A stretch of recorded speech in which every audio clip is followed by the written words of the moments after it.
Assalamualaikum warahmatullahi wabarakatuh. Eh, di sini saya akan menjelaskan tentang integrasi proyek ya, dan kunci keberhasilan proyeknya.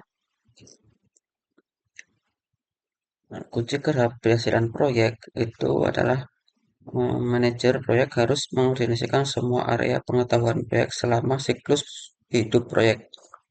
Tantangan umumnya untuk manajer proyek harus baru sering terjebak dalam detail dan kehilangan gambaran besar.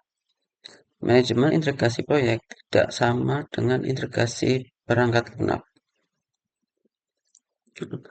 Proses manajemen integrasi proyek sendiri itu adalah satu membangun project charter adalah bersamaan stakeholdernya dan mendefinisikan format proyek. Yang kedua adalah mengembangkan pernyataan lingkup awal dengan stakeholder terutama penggunanya dan menentukan persyaratan high level dan ruang lingkup awal proyek. Yang ketiga adalah mengembangkan rencana manajemen proyek, adalah menyatukan semua upaya perencanaan dan dokumen yang konsisten dan koheren. Yang keempat adalah mengatur dan mengelola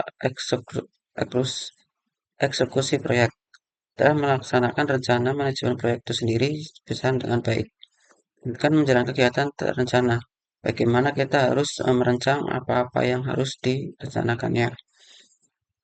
Berlima adalah memantau dan mengendalikan pekerjaannya. Memastikan proses dengan sasaran kinerja. Misalkan proyek itu harus selesai selama 2 bulan, ya kita harus sesuai dengan sasaran kinerja kita. Pelaksanaan pengendalian perubahan terpadu adalah mengelola perubahan yang mempengaruhi hasil proyek dan aset organisasi. Saya adalah menutup proyek dan menyelesaikan aktivitas. Untuk proyek secara formal.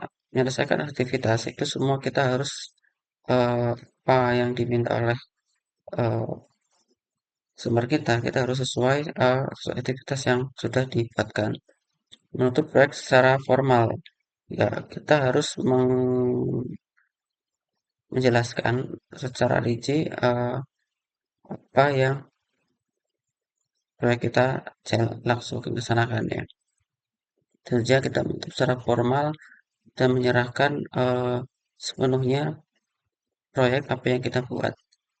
Mungkin itu ya sedikit untuk manajemen integrasi proyek kita dan juga keberhasilannya. Sekian dari saya. Assalamualaikum warahmatullahi wabarakatuh.